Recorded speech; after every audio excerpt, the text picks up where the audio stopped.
friendship. A blooming friendship. Matt Finley was in the doldrums. A writer by trade, he had just finished his latest project and the manuscript was now with the publishing company. All he could do now was wait. Waiting, though, was the problem. During the process of writing the book, Matt's wife had suddenly passed away from a heart attack. Between making arrangements and trying to adapt to a life without Betty, he had nearly been overwhelmed emotionally. The days never seemed long enough to get everything done. Housekeeping was far down the priority list, and he would sometimes feel like he could hear Betty chastising him for being so messy.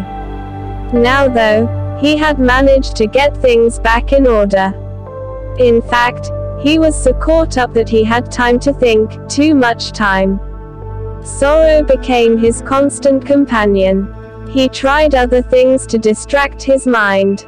He went down to the coffee shop a few mornings in a row, to engage in conversation with the regulars. It was difficult for him as he was not a social person. Also, the seemingly constant topic of politics was not one that he enjoyed discussing. So, although the sun had chased yesterday's clouds away and was shining in all its glory, the skies in his mind were dark. He decided to walk through the backyard to see if any chores needed to be done. Betty had been an avid gardener and she had a large collection of historic irises. She was so enamored of them that she named their only child, Iris. Matt sighed heavily as he exited the house. If Iris lived closer I would go visit her, he thought. He immediately excused the thought, remembering that his bank account would not allow for a plane ticket to California at the moment. So he continued his walk through the flower beds. Being early spring, a few of the iris were showing off their first blooms. His eyes got misty when he thought about how excited Betty would get when the initial flowers popped open. April, May, and June would find her cutting stems daily to put in vases, which she would then take to whomever she thought needed one. Sometimes it was one of her friends.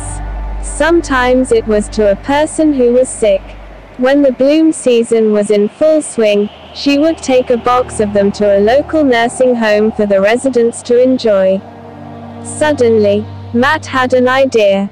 If she could do that, why can't I? He said to himself. How hard is it to cut a flower and stick it in a vase? Filled with enthusiasm for his newfound chore, he headed for the basement.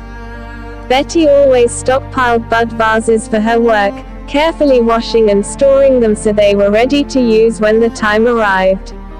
He picked out several of the white, milk glass vases and took them out to the garden. Then he searched through her toolbox to find some shears.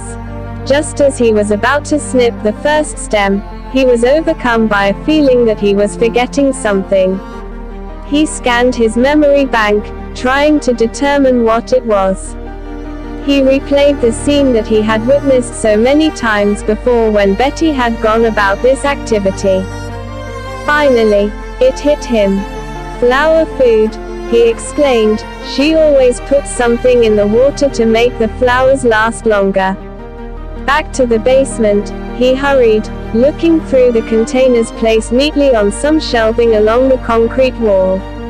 However, none of the products there seemed to be what he was looking for.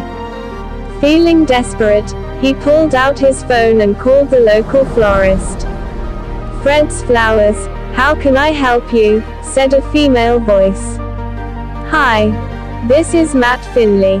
What do you folks put in vases to make the flowers last longer?" "Oh. Hi Matt. I'm so sorry about Betty's passing. Are you planning on carrying on her flower-giving work?" "Well, it just kind of hit me today that I probably should. I think that she would want her flowers to be enjoyed by more people than just me. Besides, it will keep me occupied." "That's very kind of you. We actually had an arrangement with Betty. We donated our mixture for her to use. We always felt that she was doing a wonderful thing and wanted to contribute to her cause. I would be glad to continue doing that for you. Just stop by the store and I will have a gallon waiting for you. I don't know what to say. That's so nice of you folks. I will be there in a few minutes.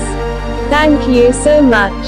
An hour later, with the mixture in hand and some extra knowledge in his head, Matt went out to the flower beds again. There were only a few varieties blooming since it was the earliest part of the season, and those were the shortest types. He looked at the vases which he had picked out and realized that there was a mismatch. Back to the basement, he went to find some shorter containers. It was almost lunchtime before he finished up the collecting. He put the flower food away and then went back out and cleaned off the tools he had been using. Betty had been adamant about that. No matter how tired she was, she always cleaned the tools at the end of the day. He smiled, remembering the time that he had put a shovel back on its hooks without washing it off.